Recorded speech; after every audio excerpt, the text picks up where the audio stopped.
नमस्कार, आप देखना शुरू कर चुके हैं वैभव क्रांति चैनल। हमारे साथ मौजूद है भारतीय जनता युवा मोर्चा के मुंबई महाराष्ट्र के प्रभारी गौरव गौतम, जो पलवल विधानसभा क्षेत्र में सक्रिय, और आजकल तो जोर शोर से तैयारियां चल रही हैं हर दावेदार की। उनमें से एक है गौरव गौतम। 1 अक्टूबर को मतदान है और 4 तारीख को भारतीय जनता पार्टी आ रही है या जा रही है, ये तय हो जाएगा। गौतम जी, टिकटॉक की बात चल रही है, पैनल भी तैयार हो गए हैं। कल 5 जिलों के, जिनमें पलवल जिला भी शामिल है, उनके पैनल गुरु कमल में तय हो गए।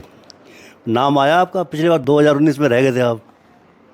देखो, भारतीय जनता पार्टी के कार्यकर्ता होने के नाते टिकट मांगने का अधिकार सबका है और लास्ट टाइम भी प्रयास किया था, इस बार भी पूरी तरीके से आश्वस्त हैं और पार्टी लड़ाएगी तो मजबूती के साथ चुनाव लड़ेंगे और भारतीय जनता पार्टी की झोली में सीट को डालने का काम करेंगे। चर्चा ये है कि दीपक मंगला के साथ साथ गौरव गौतम का नाम और तीसरा नाम कोई और भी है। 3 नाम मैं नाम नहीं लूँगा क्योंकि मेरे अन्य जो साथी हैं, दावेदार हैं, वो मुझसे ही नाराज़ हो जाएंगे। इन 2 नामों के अलावा नाम है इस समय पैनल में। दीपक मंगला की टिकट लगभग फाइनल है, ये भी कहा जा रहा है, ये चर्चा है। साथ में ये भी जोड़ा जा रहा है कि 2019 में गौरव गौतम को टिकट मिलते मिलते रह गई थी, इसलिए उनके साथ जो नेता हैं उनकी सहानुभूति है। पार्टी का पार्लियामेंट्री बोर्ड तय करता है कि फाइनल कौन है, खुद से नहीं होता। हमारे यहाँ पे पार्लियामेंट्री बोर्ड तय करता है, पार्टी का नेतृत्व तय करता है। जब टिकट डिक्लेयर होंगी तभी फाइनल माना जाएगा। बिल्कुल, टिकट तो लगता है कि 25 तारीख हो जाएगी। जल्दी ही टिकट डिक्लेयर होंगी, मुझे ऐसा लगता है। 25 तारीख को आपकी मीटिंग है ना? अब ये मैं कैसे बता सकता हूँ, लेकिन वो पार्लियामेंट्री बोर्ड वाले लोग बताएंगे कब सूची जारी करेंगे। ये राष्ट्रीय नेतृत्व के पास ये अधिकार है, कब तय होगी, लेकिन जल्दी ही तय होंगी क्योंकि चुनाव लगातार तेजी से आगे बढ़ रहा है दिन मतदान की, तो इसलिए जल्दी ही पार्टी के लोग तय करेंगे। गौरव गौतम का टिकट मिल सकता है इस बार, उनको चुनाव लड़ना चाहिए। लेकिन अगर टिकट मिलता है दीपक मंगला को फिर से तीसरी बार लगातार, आप उनके साथ रहेंगे? पार्टी तय करेगी कि राष्ट्रीय नेतृत्व तय करे टिकट किसको मिलेगा, और भारतीय जनता पार्टी का राष्ट्रीय सचिव होने के नाते, पार्टी का कार्यकर्ता होने के नाते पार्टी के साथ खड़ा हूँ। मैं वही सवाल है मेरा कि आप दीपक मंगला को टिकट मिलता है तो आप रहेंगे क्या? पार्टी के साथ खड़ा हूँ, पार्टी के साथ। पार्टी के साथ है तो यानी कि आप रहोगे? पार्टी के साथ रहेंगे और पिछले लंबे समय से पार्टी के लिए काम किया, आगे भी करते रहेंगे। अब बात करें पलवल विधानसभा क्षेत्र की, कांग्रेस की।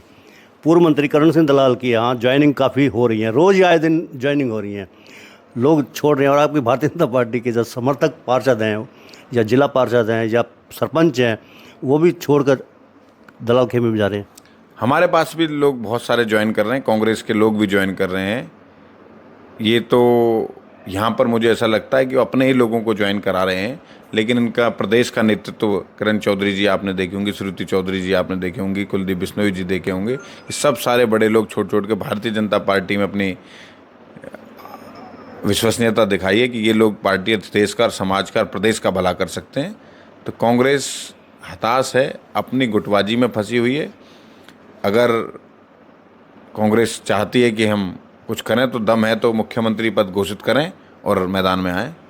नहीं, जो आप बात कर रहे हैं कि गुटबाजी फंसी हुई है कांग्रेस, आपकी भारतीय जनता पार्टी कौन सी कम है? अनिल विज, जब उनका नाम नहीं आता है लिस्ट में तो वो हंगामा खड़ा कर देते हैं, पहुंच जाते हैं धर्मेंद्र प्रधान के पास। गुटबाजी तो आपके यहाँ भी बहुत है। नहीं, कोई गुटबाजी नहीं है।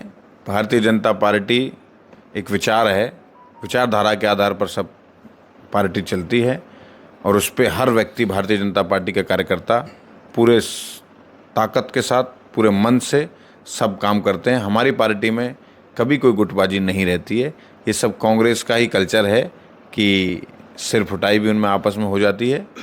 और अनिल विज जी हमारे माननीय नेता हैं, पूरे प्रदेश के सबसे लोकप्रिय नेता हैं, सब उनका सम्मान करते हैं। वो अपने व्यक्तिगत कारणों से मिलने के लिए गए होंगे। वही बात है कि कांग्रेस लगातार प्रचार कर रही है कि उनकी सरकार आ रही है और भाजपा डरी भी हुई है। अगर भाजपा डरी ना हो तो उसका वो बताते भी हैं कि जो सीएम नायब सिंह सैनी है वो करनाल की बजाय किसी और सीट से लड़ेंगे। सेफ सीट ढूंढी जा रही है उनके लिए। अब ये तो पार्टी का नेतृत्व तय करेगा कि कहाँ से मुख्यमंत्री जी चुनाव लड़ेंगे, लेकिन जहाँ से लड़ेंगे वहाँ से जीतेंगे। और कांग्रेस उसी प्रकार सोच रही है जैसे उनके राष्ट्रीय नेता 99 पे अपनी जीत बता रहे हैं और भारतीय जनता पार्टी 240 सीट लेकर पार्लियामेंट में अपनी सरकार बना के भारत में सरकार है। उसी प्रकार से वो खुश हैं। उन्हें ये नहीं पता कि 99 बड़ा होता है कि 240 बड़ा होता है। उसी प्रकार से यहाँ के कांग्रेसी भी उतना ही खुश हो रहे हैं, क्योंकि सरकार अब भारतीय जनता पार्टी तीसरी बार बनाने जा रही है। ट्रिपल इंजन की सरकार बनेगी, केंद्र से समर्थन मिलेगा तो प्रदेश भी आगे बढ़ेगा, मजबूत होगा, ऐसा मेरा मानना है। जनता को भी भारतीय जनता पार्टी में भरोसा है, विश्वास है कि किस प्रकार की विकास की, एक राष्ट्रवाद की संस्कृति को मजबूत करने की कोई अगर पार्टी है तो भारतीय जनता पार्टी है, जो अपना काम कर रही है। कैसे बनाओगे सरकार? सड़कों पर चलो तो सड़कों पर गड्ढे इतने हैं, वहीं कहीं गिर जाते हैं, सीवरेज व्यवस्था है नहीं, नालियों की दिक्कत है, लाइट 24 घंटे आनी चाहिए, लाइट आती नहीं है। कैसे सरकार बनाएंगे आप? 70 साल की बिगड़ी हुई व्यवस्था थी कांग्रेस की, उसको पूरे देश भर में सुधारने का काम भारतीय जनता पार्टी ने किया है। रोड की कनेक्टिविटी की बात करें तो आप देख लिया, पलवल सबसे देश में सबसे नंबर 1 पे होगा बड़े रोडों की कनेक्टिविटी। और छोटे रोड बनते हैं, टूटते हैं, जो शिकायत आती है उस पर काम करने का भारतीय जनता पार्टी के नेता भी करते हैं, अधिकारियों के साथ बैठकर कोशिश करते हैं कि उसका समस्या का समाधान जितनी जल्दी हो सके करें। और चारों तरफ प्रयास किया है कि सड़कें हों, नाली हों, पानी हो, सब ठीक किया जाए। और बचे कुचे अगर कुछ रह गया होगा तो उसको आने वाले समय पर ठीक किया जाएगा। आम आदमी पार्टी ये कह रही है कि इस बार उनकी हालात बहुत बढ़िया हैं। हरियाणा में 24 घंटे बिजली देंगे और फ्री देंगे 300 यूनिट, चिकित्सा सुविधा बढ़िया देंगे, और भी कई ऐसी घोषणाएं हैं जो उन्होंने कर दी हैं।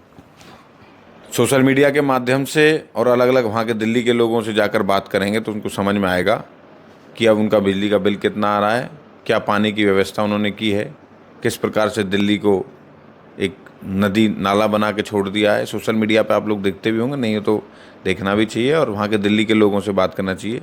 ये झूठी पार्टी लोगों को झूठ बरगलाकर फ्री का एक झूठा कल्चर चलाकर इस प्रदेश की जनता को बरगलाने का प्रयास कर रही हैं। ये नहीं बरगला पाएंगे। वे अपने लोग, इनके जो नेता हैं वो भ्रष्टाचार में बंद हैं, ये भ्रष्टाचार भगाने की बात करते हैं। पहले उनको साबित करें जिनकी लंबे लंबे समय से जमानत भी नहीं हो रही है।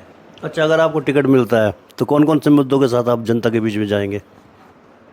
अगर पार्टी ने मौका दिया, इस यहाँ के इलाके के युवाओं के लिए बड़े स्टेडियम हो, खेल की सुविधा हो, शिक्षा की सुविधा हो, चिकित्सा की अच्छी सुविधा और अच्छी सुविधा कैसे कर सकते हैं उस पर सब अच्छा काम करके, केंद्र की जो नीतियाँ हैं, केंद्र से जो पैसा हमारे क्षेत्र में आ सकता है, जो भगवान की कृपा से आप सबके इलाके के लोगों के आशीर्वाद से जो कनेक्ट कम हम लोगों ने बनाए हैं, उनका इस्तेमाल, चाहे केंद्र से पैसा लाना हो, चाहे और योजनाएं लानी हो, सब कोई पलवल के क्षेत्र के लिए इम्प्लीमेंट करेंगे। हमने आपके कई कार्यक्रम देखे हैं, अटेंड भी किए हैं। उनमें आप लोगों के बीच में ये कहते हैं कि किसी भी प्रदेश में जहाँ भारतीय जनता पार्टी की सरकार है, कोई भी काम हो, गौरव गौतम को आधी रात को याद कर लेना। इसके पीछे तर्क क्या है आपका? मैं पार्टी का राष्ट्रीय सचिव हूँ। पार्टी ने मुझे मौका दिया है हर प्रदेश में जाने का।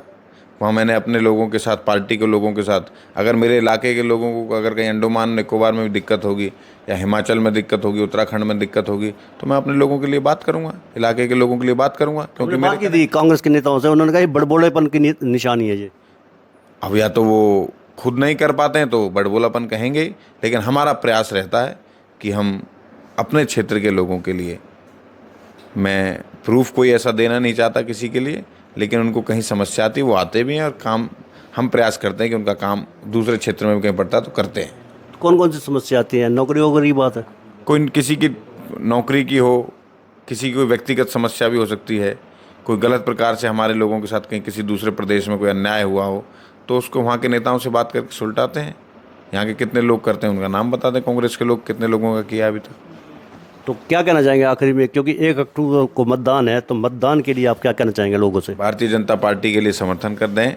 तीसरी बार भारतीय जनता पार्टी की सरकार बनने जा रही है।